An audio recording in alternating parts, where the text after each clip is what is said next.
नमस्कार प्रिय दर्शकों, एक बार फिर आपका स्वागत है हमारे YouTube चैनल स्पिरिचुअल ज्ञान गंगा में। प्रिय दर्शकों, आज फिर एक नया वीडियो, एक नई कहानी लेकर के हम हाजिर हुए हैं। प्रिय दर्शकों, आज की जो कहानी है, आज का जो प्रसंग है, यह बड़ा ही मोटिवेशनल है, बड़ा ही ज्ञानवर्धक है।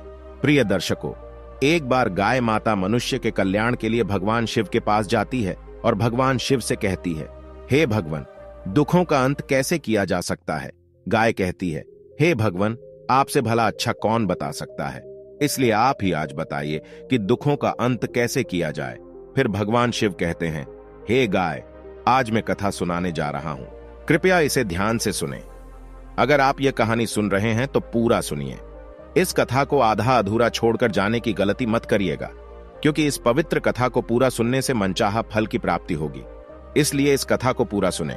आप शिव भक्त हैं तो भोलेनाथ का अनादर न करें। एक बार संध्या के समय चंद्रपुर के राजा विक्रम सिंह जंगल से शिकार खेलकर अपने राज्य को वापस लौट रहे थे कि तभी रास्ते में उन्होंने देखा एक बालक जलती हुई चिता के पास खड़ा था। बालक को देखकर राजा अपने घोड़े से उतरे और बालक के नजदीक जाने लगे। जब राजा उस बालक के नजदीक पहुंचे तो बालक कह रहा था, मां, मैं तुम्हारी सौगंध खाकर कहता हूं, मैं एक दिन बहुत बड़ा आदमी बनकर तुम्हारे सपनों को पूरा करूंगा। राजा उसके बिल्कुल नजदीक पहुंच गए और पूछा, बेटा तुम कौन हो? बालक ने कुछ घबराकर कहा, आप डरो नहीं, मैं चंद्रपुर का राजा हूं। अभी तुम अपनी मां की चिता के पास बहुत बड़ा आदमी बनने की सौगंध खा रहे थे। क्या मैं जान सकता हूं कि इस सुनसान जंगल में तुम अपनी मां की चिता के पास अकेले क्यों खड़े हो? तुम्हारे बाकी संबंधी और रिश्तेदार कहां हैं? महाराज, मेरी मां और मैं इस जंगल में अकेले ही रहते थे, लेकिन मेरी मां ने मरते समय मुझे बताया कि मेरे दादा बुलंद नगर के धनी सेठ करोड़ीमल थे। मेरी मां और पिताजी का प्रेम विवाह हुआ था, और चूंकि मेरी मां एक बहुत ही गरीब परिवार से थी, इसलिए मेरे दादाजी उन्हें पसंद नहीं करते थे। विवाह के कुछ दिनों बाद ही बगीचे में घूमते हुए मेरे पिताजी को सांप ने काट लिया और उनकी मृत्यु हो गई। इस पर मेरे दादा दादी ने मेरी मां को अपशकुनी और मनहूस यह कहते हुए कि उनके आने से ही मेरे पिता की मृत्यु हो गई, उन्होंने मेरी मां को घर से निकाल दिया। जब वह गर्भवती थी उस समय वह जंगल में आई और यहां एक झोपड़ी बनाकर रहने लगी। यहीं मेरा जन्म भी हुआ। मेरी मां ने मरते समय मुझसे कहा था कि मैं किसी तरह से गरीबी के जीवन से बाहर निकलूं और धनवान बनूं, योग्य बनूं। महाराज, ये शब्द कहते ही मेरी मां के प्राण निकल गए। मेरी मां के जीवित रहते हुए मैं उनसे बड़ा आदमी बनने का वादा नहीं कर पाया था, इसीलिए उनकी चिता के समीप खड़ा होकर इस समय बड़ा आदमी बनने की मां की आत्मा से वादा कर रहा था। महाराज, ओ बेटा, बड़ी ही दुख भरी कहानी है तुम्हारी। इस वन में रहकर तुम बड़े आदमी कैसे बन सकते हो? अच्छा ये बताओ, हमारे साथ हमारे राज्य में चलना चाहोगे? आपके साथ महाराज, हम तुम्हें पढ़ा लिखाकर बड़ा आदमी बनने में तुम्हारी मदद कर सकते हैं, इस बात का हम तुमसे वादा करते हैं। ओह, तब तो मैं आपके साथ बड़ी खुशी से चलने को तैयार हूं महाराज। और फिर वह राजा के साथ उसके राजमहल की तरफ चल दिया। राजमहल में पहुंचने पर रानी ने पूछा, यह कौन है महाराज? महारानी, इसका नाम भीमसेन है। आज से यह हमारे महल में रहकर शिक्षा ग्रहण करेंगे। रानी मन में सोचने लगी, महाराज भी न जाने कैसे कैसे नमूने उठाकर महल में ले आते हैं, इन्हें कौन समझाए कि यह महल है, कोई अनाथालय नहीं है। महारानी आप किस सोच में पड़ गई? कुछ नहीं महाराज, आप आज्ञा कीजिए महारानी, आज से भीमसेन तुम्हारी छत्र छाया में पलेगा। राजकुमार और राजकुमारी की तरह ही अब तुम्हें इसका ध्यान भी रखना पड़ेगा। ठीक है महाराज। उस रात भीमसेन सोचने लगा कि उसकी कितनी अच्छी किस्मत है कि वह राजमहल में पहुंच गया। दूसरी तरफ महारानी सोच रही थी कि भीमसेन को महल से निकालने के लिए मुझे कल कुछ करना ही होगा। जिस दिन राजकुमार, राजकुमारी और भीमसेन को भोजन परोसा गया, उस दिन राजकुमार और राजकुमारी को सोने की थाली में खाना दिया गया, जबकि भीमसेन को पत्ते पर भोजन परोसा गया। इससे भीमसेन नाराज हो गया और कहा कि वह पत्ते पर खाना नहीं खाएगा। रानी ने पूछा कि क्या वह पत्तल पर भोजन नहीं कर सकता? भीमसेन ने जवाब दिया कि वह खा सकता है, लेकिन उसे यह भेदभाव पसंद नहीं आया, क्योंकि अन्य लोगों को सोने की थाली में खाना परोसा गया था। रानी ने तब कहा कि अगर वह राजाओं और महाराजाओं की तरह खाना चाहता है तो खाएं, वरना ना खाएं। भीमसेन ने कहा कि वह तब तक नहीं खाएगा जब तक कि उसे सम्मान के साथ सोने की थाली में भोजन नहीं परोसा जाता। इससे नाराज होकर भीमसेन महल से चला गया और उसी जंगल की ओर लौट गया जहां से वह आया था। जब महाराज महल में आए और उन्हें पूरी घटना का पता चला, उन्होंने रानी से पूछा कि भीमसेन को सोने की थाली में भोजन क्यों नहीं परोसा गया। रानी ने कहा कि वह भीमसेन की परख करना चाहती थी, जिससे पता चला कि वह बहुत ही घमंडी और चतुर है। इसके सिवा उसके अंदर कोई भी विशेषता नहीं है। वह अपने जीवन में कुछ भी नहीं बन पाएगा। महारानी बेशक उसे पत्ते पर भोजन परोसकर तुम उसकी परीक्षा लेना चाहती थी, परंतु तुमने यह ठीक नहीं किया। वह अभी बालक है, उसे अपमान महसूस हुआ होगा। कहीं वह महल से चला न जाए। महाराज महल का सुख वैभव छोड़कर वह कैसे जा सकता है भला। राजा तुरंत भीमसेन को महल में ढूंढने लगे, परंतु वह उन्हें महल में नहीं मिला। भीमसेन अवश्य ही जंगल में अपनी झोपड़ी में चला गया होगा। मुझे तुरंत वहां जाकर उस बेसहारा बालक को वापस महल में लेकर आना चाहिए। राजा अपने घोड़े पर सवार होकर जंगल की तरफ निकल चले। इधर जब भीमसेन वापस जंगल में आ गया था, गंगा नदी के किनारे त्रिकूट नाम से एक विशाल वन था, जिसका कोई दूसरा छोर नहीं था। वहीं पर ब्रह्म ऋषि नाम का एक साधु रहते थे। वह बहुत ही करुणामयी थे। जब भी कोई यात्री उस तरफ से गुजरता, साधु महाराज उनसे निवेदन करते कि वे कुछ समय के लिए उनकी कुटिया में विश्राम करें और फिर यात्रा जारी रखें। यात्री उनके निवेदन को स्वीकार कर लेते और उनकी कुटिया में आराम करते। बाद में यात्री उन्हें प्रणाम करके अपने रास्ते निकल जाते। इस प्रकार साधु महाराज उस वन में गुजरने वाले यात्रियों की सेवा किया करते थे। इसी वन में भीमसेन नाम का एक डाकू भी रहता था। लूटपाट करना उसका पेशा था और जो भी यात्री उसे पैसा देने में हिचकिचाता, उसे भीमसेन बिना किसी झिझक के मार डालता था। इसी भय से लोग उस जंगल से गुजरने के लिए 100 बार सोचते थे, और अगर कोई बहादुरी से उस जंगल में प्रवेश करता भी तो डाकू भीमसेन उसे लूट लेता। इस तरह डाकू भीमसेन का खौफ आसपास के सभी गांवों में फैल गया था। एक दिन गांव के कुछ लोग एकत्र हुए और उन्होंने डाकू भीमसेन से मुक्ति पाने की योजना बनाई। एक व्यक्ति ने कहा, भीमसेन डाकू का आतंक दिन प्रतिदिन बढ़ता जा रहा है, हमें इससे कैसे निपटना चाहिए। एक ने कहा, भाइयों, संगठन में बहुत ही शक्ति होती है। यदि हम सब मिलकर उस पर धावा बोल दें तो कैसा रहेगा। इससे तो हम सहज ही उसे अपने कब्जे में ले लेंगे। तब हम उसकी गर्दन काटकर उसे मार देंगे। विचार तो तुम्हारा बहुत ही उत्तम है, तो फिर देर किस बात की। आज ही भीमसेन डाकू पर धावा बोल दिया जाए। उसी समय सभी लोग अस्त्र शस्त्रों से लैस होकर चित्रकूट जंगल की ओर चल पड़े। वन में पहुंचकर वो डाकू भीमसेन को ललकारने लगे। कहां छिपा हुआ डाकू, भीमसेन बाहर निकल। देख, आज हमें तू लूट नहीं पाएगा। तेरी मौत बनकर आए हैं। आज हम सबसे तू बच नहीं पाएगा। शिकार के फेर में झाड़ियों में छुपे डाकू भीमसेन ने जब देखा कि बहुत से लोग उसके खिलाफ बोल रहे हैं, तो वह अचानक चौंक गया। उसने सोचा कि अगर आज वह इस भीड़ के हाथ लग गया तो उसका बचना मुश्किल है, जबकि वे लोग लगातार उसे चुनौती दे रहे थे। डाकू भीमसेन ने सोचा कि यहां तो मुझे ये लोग जरूर पकड़ लेंगे। मुझे कहीं और छुपना होगा ताकि मैं अपनी जान बचा सकूं। यह सोचकर वह वहां से उठा और चुपचाप वहां से निकल भागा। जल्दी ही उसे साधु की कुटिया दिखाई दी। उसने सोचा कि मुझे इस कुटिया में शरण लेनी चाहिए। वह कुटिया के समीप पहुंचा तो वह बहुत ही हाँफ रहा था। साधु ने उसे देखा और कहा, कौन हो तुम? इस तरह से हाँफ क्यों रहे हो? और इस वीरान जंगल में तुम अकेले क्या कर रहे हो? कौन हो तुम? क्या घर से भाग कर आए हो? नहीं ऋषि, वो ऐसी बात नहीं है। तब भीमसेन ने ऋषि को अपनी राम कहानी सुनाई। तब ऋषि ने कहा, तुम बड़ा आदमी बनना चाहते हो। हां ऋषि, पर समझ नहीं पा रहा हूं कि मैं बड़ा आदमी कैसे बनूंगा। बेटा, यहां पर रहकर तुम बड़े आदमी कैसे बन सकते हो? बड़ा आदमी बनने के लिए बुद्धि की आवश्यकता होती है और बुद्धि विद्या ग्रहण करने से आती है। ओह, परंतु महाराज, विद्या कैसे प्राप्त करूं? मेरे पास तो शिक्षा हेतु कोई धन नहीं है। मुझे कौन पढ़ाएगा?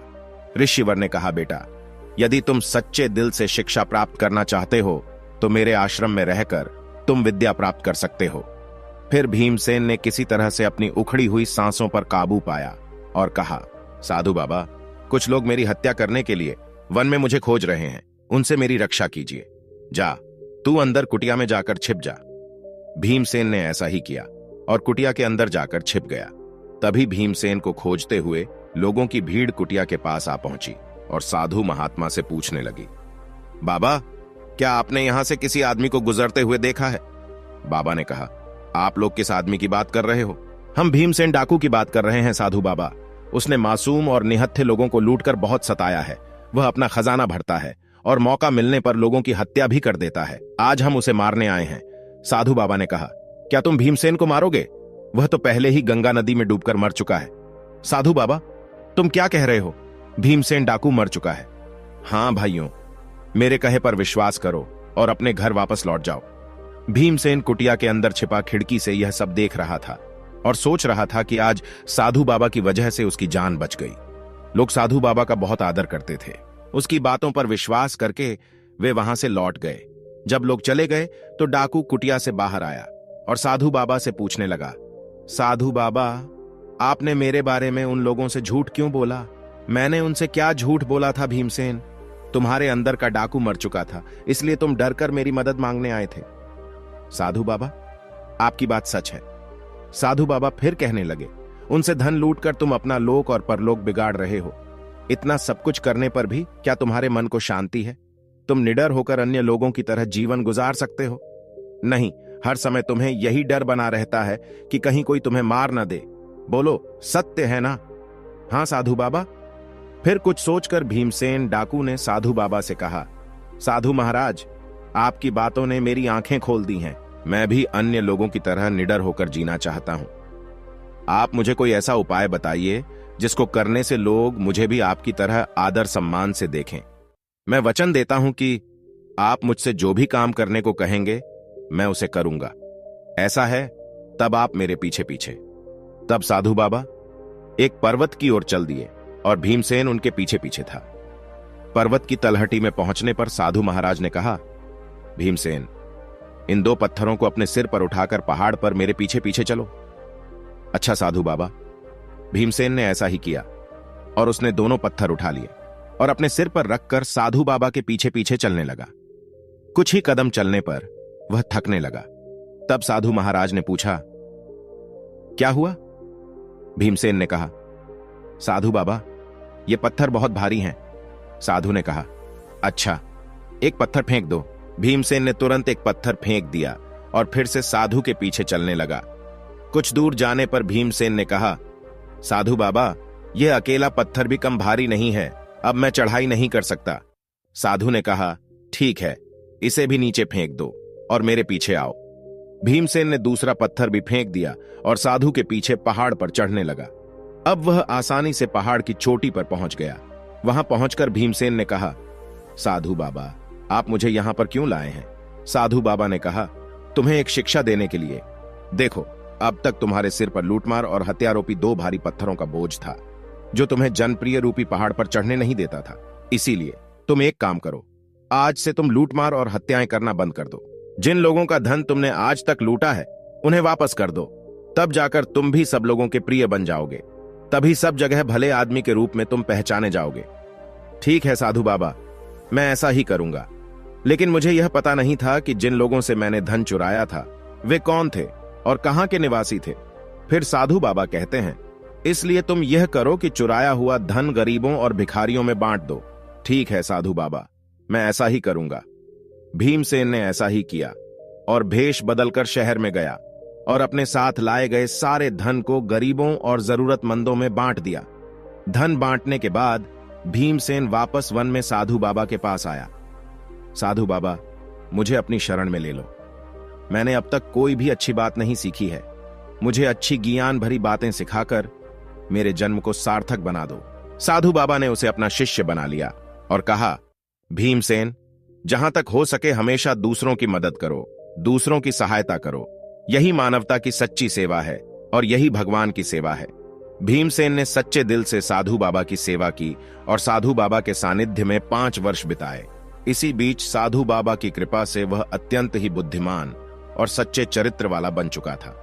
तब एक दिन साधु बाबा ने भीमसेन से कहा, भीमसेन, आज तुम्हारी शिक्षा पूरी हुई है। भीमसेन ने कहा, पर मैं शिक्षा का मूल्य कैसे चुकाऊंगा? ऋषि ने उत्तर दिया, बेटा, शिक्षा का कोई मूल्य नहीं होता, यह तो अमूल्य है।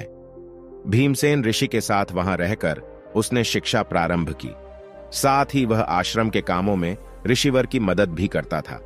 वर्षों बीत गए और भीमसेन युवा हो गया। एक दिन ऋषि ने कहा, भीमसेन, आज तुम्हारी शिक्षा संपूर्ण होती है। मुझे गर्व है कि तुम मेरे सबसे योग्य और बुद्धिमान शिष्य हो। अपनी बुद्धि का प्रयोग कर तुम कठिनाइयों में भी सफलता प्राप्त कर सकोगे। यह मेरा आशीर्वाद है। अब तुम एक आदर्श पुरुष के रूप में परिवर्तित हो चुके हो। भीमसेन ने कहा, अब मुझे क्या करना है गुरुदेव? भीमसेन, अभी तुम युवा हो, अभी तुम्हारे सामने एक लंबा पूरा जीवन पड़ा हुआ है, इसीलिए अब तुम्हें कोई कार्य करके अपना जीवन यापन करना होगा। भीमसेन ने निराश होते हुए कहा, गुरुदेव, सब जगह मैं एक डाकू के रूप में बदनाम हूं, भला मुझ जैसे आदमी को कौन काम देगा? ऋषि ने कहा, जाओ, अपनी इस बुद्धि के बल के सहारे जीवन के कुरुक्षेत्र में सफल योद्धा बनकर उतर जाओ। फिर उसने निश्चय किया कि वह बीरपुर जाएगा।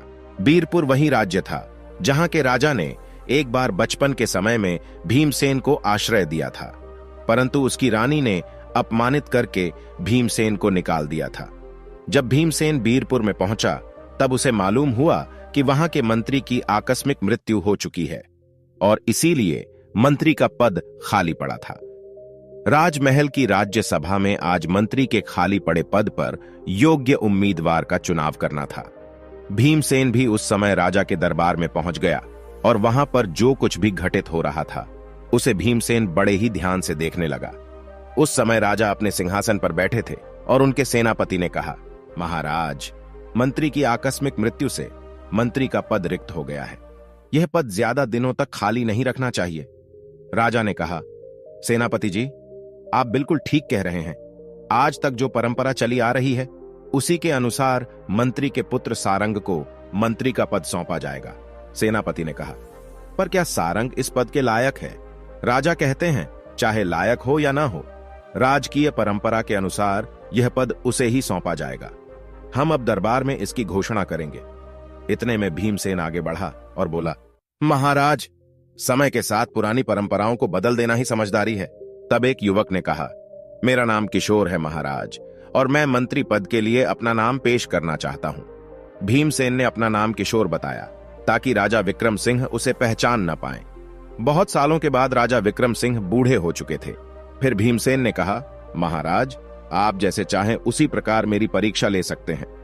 यदि मैं आपकी कसौटी पर खरा उतरा तो ठीक है, वरना आप मुझे जो सजा देना चाहें दे सकते हैं। युवक, तुमने जो सलाह दी है राजकीय परंपराओं को बदलने की, हम उसे मानते हैं। उस सलाह पर हम तभी अमल कर सकते हैं जब तुम हमारे द्वारा ली गई परीक्षा में उत्तीर्ण हो जाओगे। हम सारंग और तुम्हारी दोनों की परीक्षा लेंगे। जो भी इस परीक्षा में उत्तीर्ण होगा उसे हम चंद्रपुर का मंत्री बनाएंगे। राजा विक्रम सिंह के आदेश पर सोने की म्यान में रखी हुई 2 तलवारें तुरंत राज दरबार में पेश की गईं। तब राजा विक्रम सिंह ने सारंग को एक तलवार दी और कहा, सारंग, तुम्हें उत्तर दिशा में जाना है और वहां के समीप राज्य केसरपुर में जाकर वहां के राजा केसर सिंह को यह भेंट लेकर आना है। उसके बाद महाराज ने एक सोने की तलवार किशोर को दी। कहा, किशोर, तुम्हें पश्चिम दिशा के सीमावर्ती राज्य विशालपुरम में जाकर राजा विशाल तक यह भेंट पहुंचानी है। दोनों उसी समय तलवारें लेकर अपनी अपनी दिशाओं की ओर चल दिए। जब सारंग उत्तर दिशा में स्थित केसरपुर राज्य के दरबार में पहुंचा तब उसने वहां के राजा से कहा, राजन, मैं चंद्रपुर के राजा विक्रम सिंह के द्वारा भेजा गया राजदूत हूं। हमारे महाराज ने आपके लिए यह सोने की तलवार उपहार में भेजी है। राजदूत, हम आपके महाराज के इस उपहार को स्वीकार करते हैं। लेकिन जब हमारे महाराज ने तलवार को म्यान से निकाला तो उन्होंने देखा कि तलवार की नोक पर लाल रंग लगा हुआ था। राजा ने पूछा, यह क्या? तलवार की नोक पर लाल रंग क्यों लगा है? राजदूत, इसका क्या अर्थ है? हम इसे समझ नहीं पा रहे हैं। तब सारंग ने मन ही मन सोचा, तलवार की नोक पर लगे इस लाल रंग का क्या मतलब हो सकता है? मैं इसका मतलब नहीं जानता। फिर भी इस समय राजा केसर सिंह के सवाल का उत्तर न देना ठीक नहीं होगा। यह सोचकर उसने कहा, हां राजन, लाल रंग का यही रहस्य है कि या तो आप हमारे राजा की तलवार की शक्ति स्वीकार कर लें, वरना हमारे महाराज की खूनी तलवार आपके राज्य में खून की नदियां बहाने से नहीं चूकेगी। यह बात आपको बता दें कि अब युद्ध भूमि में ही शीघ्र तलवार की धार का फैसला हो जाएगा। सेनापति जी, राजा विक्रम सिंह ने लाल रंग की तलवार भेजकर हमें चुनौती दी है। आप आज से ही सेना का संगठन शुरू कर दीजिए। हम बहुत जल्द बीरपुर पर आक्रमण करने की योजना बना रहे हैं। यह सुनकर महाराज सारंग घबराकर वहां से चले गए। वहीं दूसरी ओर जब भीमसेन विशालपुरम पहुंचा और वहां के राजा के सामने पेश हुआ तो राजा ने कहा, राजदूत, इस तलवार की नोक पर लगा लाल रंग हमें समझ नहीं आ रहा है, इसका क्या मतलब है? भीमसेन ने गहरी सोच में पड़ने के बाद कहा, महाराज, हमारे राजा आपका बहुत सम्मान करते हैं। ये तलवार उसी सम्मान का प्रतीक है। तलवार की नोक पर लाल रंग लगाने का मतलब है कि हमारा राजा और उसका राज्य आपकी मित्रता के लिए किसी भी हद तक जा सकते हैं। राजा ने खुश होकर कहा, बहुत अच्छी बात है। मैं आपके राजा की इस मित्रता की तलवार को स्वीकार करता हूं और उनका हार्दिक धन्यवाद करता हूं। मैं भी पूरी कोशिश करूंगा कि आपके राजा का सच्चा मित्र बनूं। मेरा तन मन हमेशा उनके लिए समर्पित रहेगा। इसके बाद राजा ने कहा, राजदूत, मैं आपके राजा को सेना की एक टुकड़ी और कुछ बहुमूल्य उपहार भेंट कर रहा हूं। भीमसेन ने धन्यवाद कहा और वह सेना की टुकड़ी और बहुमूल्य उपहारों के साथ बीरपुर की ओर चल पड़ा। इधर केसरपुर की सेना ने हरिनगर की ओर कूच कर दिया। सारंग यह दोनों ही बीरपुर में पहुंचे।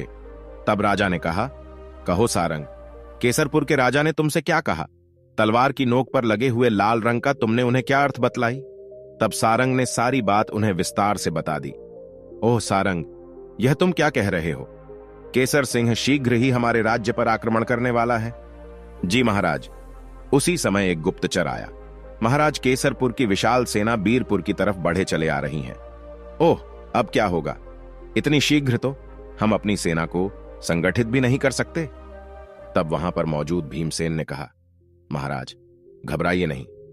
मैंने विशालपुरम के राजा को तलवार की नोक पर लगे हुए लाल रंग के विषय में जब जानकारी दी तो उन्होंने खुश होकर अपनी सेना की एक टुकड़ी मेरे साथ रवाना कर दी थी। वह टुकड़ी अब भी महल के बाहर खड़ी है। महाराज, चिंता करने से कुछ नहीं होगा। कृपया सेनापति जी को निर्देश दें कि वे केसर नगर की सेना से युद्ध करें। मैं अपने साथ लाई गई सेना के साथ केसरपुर पर हमला करूंगा। इस दोहरे हमले से केसरपुर की सेना सामना नहीं कर पाएगी और इस परिस्थिति में विजय हमारी होगी, जैसा कि भीमसेन ने सोचा था। युद्ध में विजय प्राप्त होने के बाद महाराज विक्रम सिंह ने सारंग और भीमसेन को महल में बुलाया। महाराज ने कहा, भीमसेन, तुम्हारी वजह से हम जीत सके हैं। हम तुम्हें मंत्री के पद पर नियुक्त करते हैं। सारंग ने उत्तर दिया, महाराज, यह तो मेरे साथ अन्याय है। मैंने तुम दोनों को एक सी भेंट देकर दोनों राजाओं को देने के लिए कहा था, किंतु तुम दोनों ने अपनी अपनी बुद्धि से उन भेंटों का अलग अलग अर्थ निकाला। किशोर ने बुद्धिमानी और दूरदर्शिता से काम लिया, जबकि सारंग, तुमने अपनी मूर्खता से केसरपुर के राजा को सदैव के लिए हमारा शत्रु बना दिया। अब बताओ, हम तुम्हें बीरपुर का मंत्री बनाएं? किशोर को? सारंग ने कोई जवाब न दिया और सिर झुकाकर चुपचाप दरबार से निकल गया। तब महाराज ने घोषणा की, हम किशोर को चंद्रपुर का नया मंत्री बनाते हैं। इसके बाद उसी रात को किशोर के मंत्री बनने के सम्मान में उसे राजमहल में भोजन के लिए आमंत्रित किया गया। तब महारानी ने स्वयं अपने हाथों से किशोर को भोजन परोसा। मंत्री बने हुए किशोर ने कहा, क्षमा करें महाराज, मैं भोजन चांदी की थाली की अपेक्षा सोने की थाली में करना पसंद करूंगा। ठीक है, हम उसका भी प्रबंध किए देते हैं। जब भीमसेन को सोने की थाली में भोजन परोसा गया तो उसने कहा, देखिए महारानी जी, वह दिन आ ही गया जिसके बारे में आपने कभी मना किया था। महारानी ने पूछा, आप क्या कह रहे हैं मंत्री जी? मंत्री ने उत्तर दिया, महारानी जी, याद कीजिए कि आज से 15 वर्ष पहले आपने भीमसेन नामक बालक को पत्ते पर भोजन परोसा था। महारानी बोली, ओह हां, याद आया। उस दृढ़ बालक ने तब उस भोजन को खाने से मना कर दिया था और कहा था कि वह तभी इस महल में भोजन करेगा जब उसे सोने की थाली में भोजन परोसा जाएगा। महारानी ने पूछा, लेकिन आपको यह बातें कैसे पता हैं? भीमसेन ने उत्तर दिया, मैं वही बालक भीमसेन हूं महारानी जी। तब राजा विक्रम सिंह ने महारानी से कहा, देखो महारानी जी, जिस बालक को आपने अहंकारी समझा था वह आज इस राज्य का मंत्री है। मंत्री ने कहा, राजन, यदि महारानी जी ने मुझे उस समय तिरस्कृत नहीं किया होता तो शायद मेरे मन में ऊंचाइयों को छूने की तीव्र इच्छा नहीं जगती। मैं तो महारानी जी का एहसानमंद हूं, यह तो आपकी विनम्रता है। इस तरह से मंत्री ने कुशलतापूर्वक मंत्री का पद संभाला। फिर एक दिन राजा विक्रम सिंह ने भीमसेन को एक पत्र दिया और कहा, तुम ऊधमपुर राज्य जाओ और वहां के राज्य में चोरी चपाटी काफी बढ़ गई है। कृपया तुम जाकर अपने विवेक से उस राज्य को चोरों से मुक्त कराओ, क्योंकि वहां का राजा ने मुझे पत्र लिखकर भेजा है सहायता के लिए। फिर भीमसेन ने ऊधमपुर की दिशा की ओर चल पड़ा और एक दिन और एक रात चलकर वहां पहुंच गया। वह राजा शशिकांत सिंह के पास पहुंचा और बोला, राजा विक्रम सिंह ने आपके नाम यह पत्र भेजा है। राजा ने पूछा, तो राजा विक्रम सिंह जी ने मदद के लिए तुम्हें भेज दिया है? भीमसेन से पत्र लेकर फिर राजा ने वह पत्र पढ़ा, जिसमें लिखा था, यह पत्र लेकर जो व्यक्ति आपके पास आ रहा है वह 5 वर्ष से मेरे पास मंत्री के पद पर है। मेरे साथ 5 वर्ष बिताने के बाद अब उसका मन पूरी तरह से साफ हो गया है और मेरी शिक्षा से उसकी बुद्धि तीव्र हो गई है। इसीलिए मैं चाहता हूं कि आप इसे अपना विशेष सलाहकार नियुक्त कर लें। आपका हितैषी राजा विक्रम सिंह। पत्र पढ़ने के बाद राजा सोचने लगे, यह आदमी एक समय कुख्यात डाकू रहा है और फिर एक राज्य में मंत्री रहा है। क्या इसे विशेष सलाहकार जैसे महत्वपूर्ण पद पर नियुक्त करना ठीक रहेगा? परंतु तभी उनके दिमाग में दूसरा विचार आया। पूर्व में चाहे यह आदमी कुछ भी रहा हो, परंतु जब राजा विक्रम सिंह जैसे अनुभवी राजा ने बताया है तो निश्चय ही यह उपयोगी होगा। मन में यह विचार आते ही उन्होंने भीमसेन से कहा, तुम्हारा क्या नाम है? जी महाराज, मेरा नाम भीमसेन है। भीमसेन, आज से हम तुम्हें अपना विशेष सलाहकार नियुक्त करते हैं। ओह महाराज, तब तो मैं बड़ा ही सौभाग्यशाली हूं। उस दिन राजा शशिकांत सिंह भीमसेन के साथ राज दरबार में पहुंचे और उनसे कहा, भीमसेन, आज से तुम यहीं पर बैठा करोगे। हे महाराज, भीमसेन ने अभी अपना स्थान ग्रहण किया था कि तुरंत ही कुछ लोग अपनी शिकायत लेकर दरबार में आए। उनमें 3 पुरुष और एक वृद्ध महिला थे। एक पुरुष ने आगे बढ़कर महाराज से कहा, महाराज, इस बूढ़ी महिला ने हमारा सारा धन हड़प लिया है। कृपया न्याय करें और हमें हमारा धन वापस दिलवाइए।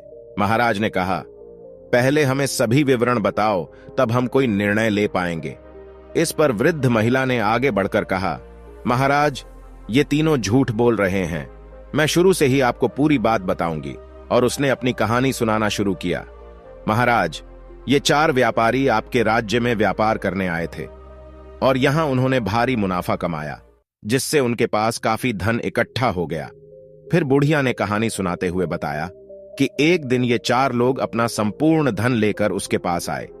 उन्होंने कहा, बुढ़िया मां, हम इस राज्य में नए हैं और हमारे पास काफी धन है। कृपया हमारे धन की रक्षा करो। बुढ़िया ने पूछा, मैं रक्षा कैसे करूं? हम तुम्हारे घर के आंगन में धन गाड़ देंगे और जिस दिन हम चारों एक साथ आकर अपना धन मांगे, उस दिन तुम हमें धन वापस कर देना। अगर हम में से कोई एक आकर धन मांगे तो उसे मत देना। यह तो बहुत सरल है, पर मेरे लिए क्या है? व्यापारियों ने कहा, बूढ़ी मां, इसके बदले में हम भी तुम्हें धन देंगे। बुढ़िया ने तब कहा, तब मुझे तुम्हारी बात मंजूर है। उन्होंने घर में गड्ढा खोदा, 2 बड़ी पोटलियां धन से भरी और उसे वहां रखकर मिट्टी से ढक दिया। फिर वह चारों बोले, बूढ़ी मां, हम हर शाम को यहां भोजन करने आया करेंगे। बुढ़िया ने कहा, बड़े शौक से बेटो। रोज शाम को जब वे भोजन करने आते तो बुढ़िया से पूछते, हमारा सारा धन सुरक्षित तो है ना? बुढ़िया ने जवाब दिया, हां बेटा, तुम्हारा धन पूरी तरह सुरक्षित है। एक दिन जब उन 4 व्यापारियों ने खजाने की जगह को खोदा तो वहां पर धन अभी भी वैसा ही था जैसा छोड़ा गया था। अब उन्हें उस बुढ़िया की ईमानदारी पर कोई संदेह नहीं रहा। उसकी ईमानदारी से प्रसन्न होकर उन्होंने उसे 5 स्वर्ण मुद्राएं दी और कहा, बूढ़ी मां, ये मुद्राएं रख लो, ये तुम्हें काम आएंगी। झुक झुक जियो मेरे बेटे। लेकिन उन चारों में से एक के मन में लालच जाग उठा। उसने सोचा कि यदि वह बूढ़ी मां को धोखा देकर सारा धन हड़प ले तो उसकी जिंदगी बिना किसी मेहनत के आराम से गुजरेगी। एक दिन जब वे चारों व्यापारी घर के बाहर एक पेड़ के नीचे चौपड़ खेल रहे थे, तभी उनमें से एक ने दूसरे से कहा, तुम बूढ़ी मां से जाकर कह दो कि वह जल्दी से खाना बना दे, बहुत भूख लग रही है। ठीक है, मैं अभी जाता हूं, और घर की ओर चल दिया। वह सोच रहा था कि यह सबसे अच्छा मौका है जब उसके साथी बाहर व्यस्त हैं और वह अकेले धन को हड़प सकता है। घर के अंदर पहुंचकर उसने बूढ़ी मां से कहा, बूढ़ी मां, हमें इस वक्त सारे धन की आवश्यकता है। मेरे साथियों ने धन लाने के लिए मुझे भेजा है। सारे धन की एक साथ तुम लोगों को इस समय क्या आवश्यकता आ पड़ी? बूढ़ी मां कहती हैं, मेरी बात पर तुम्हें यकीन नहीं हो रहा तो तुम बाहर जाकर मेरे साथियों से पूछ लो। तब बुढ़िया घर के दरवाजे पर आई और बाहर बैठकर चौपड़ खेल रहे व्यापारियों से बोली, तुमने जयंत से जो कहा है, क्या वह ठीक है? हां बूढ़ी मां, ठीक है, परंतु जरा जल्दी कर दो। तब बुढ़िया घर के अंदर आई और बोली, तुम्हारे साथी भी तुम्हारी बात का समर्थन कर रहे हैं, इसीलिए गड्ढे को खोदकर तुम अपना धन ले जा सकते हो। अच्छा बूढ़ी मां, वह व्यक्ति मन ही मन में सोच रहा था कि मेरी चाल कामयाब हो गई। वह व्यक्ति फटाफट खड्डा खोदने में जुट गया। बड़ी ही तेजी के साथ उसने सारा खड्डा खोद लिया और धन के 2 बड़े बड़े थैले निकालकर बाहर रख दिए और बूढ़ी मां से बोला, बूढ़ी मां, तुम जरा एक लोटा पानी ला दो, मुझे बड़ी ही प्यास लग रही है। अभी लाई बेटा। और फिर बुढ़िया पानी लेने चली गई। इतने में पलक झपकते ही वह व्यक्ति ने दोनों धन से भरे हुए थैले उठाए और घर के पिछवाड़े में एक घोड़ा खड़ा था, उसकी पीठ पर लादकर वह तुरंत वहां से फरार हो गया। दूसरी ओर उनके साथी जो बाहर बैठकर चौपड़ खेल रहे थे, वह सोचने लगे कि मेरा मित्र अभी तक क्यों नहीं लौटा। उन्होंने कहा, चलो अब तक तो खाना तैयार हो गया होगा, अंदर चलते हैं। वे तीनों अंदर गए और बूढ़ी मां से बोले, खाना तैयार है क्या? हमने तो बहुत पहले अपने मित्र को खाना बनाने के लिए कहा था।